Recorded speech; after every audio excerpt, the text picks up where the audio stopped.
একটা ঘটনা, সেটা হচ্ছে ভবানীপুর গ্রামের রূপসা থানার ২ নং শ্রীফলতারা ইউনিয়নের ১ নং ওয়ার্ড ভবানীপুর গ্রামের ভবানীপুর স্কুলের পাশেই অবস্থিত একটি দোকানদার মোহাম্মদ দিনঢালি, সে এক কসাইয়ের কাছ থেকে মাংস কিনেছিল। 1 কেজি বা 2 কেজি মাংসের টাকা পেত।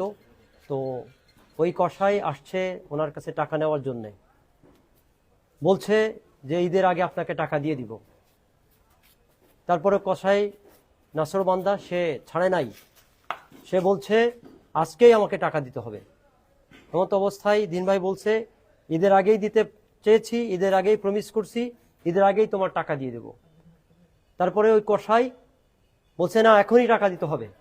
এমত অবস্থায় এক পর্যায়ে কসাই আমার ওই দিন ভাইকে ঘুষি মারছে, হিট করছে।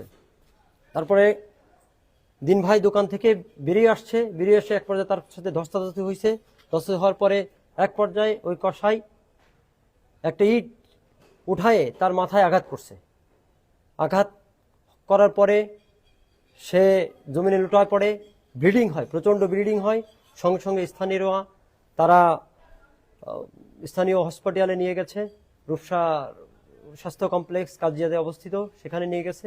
নিয়ে যাওয়ার পরে দিনভর অবস্থার অবনতি হয়। অবনতি হওয়ার পরে ওখান থেকে 250 বেডে রিফার করছে। সঙ্গে সঙ্গে অ্যাম্বুলেন্সে আনার পথেই পথিমধ্যে উনি ইন্তেকাল করেছেন।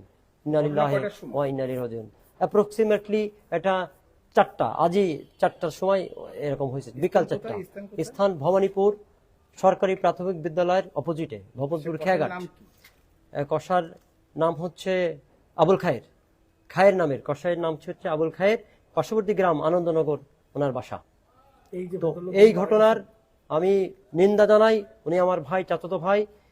সামান্য তুচ্ছ ঘটনা, অনলি 500কে কেন্দ্র করে আজকের এই যে নির্মম ঘটনা, নির্মম হত্যাকাণ্ড, এর সুষ্ঠু বিচার আমি প্রশাসনের কাছে চাই। আর যেন এরকম ঘটনা না হয়, আর যেন কোনো দিন ভাইকে এরকম তুচ্ছ 500 টাকা, 100-1000 টাকার বিনিময় জীবন দিতে না হয়।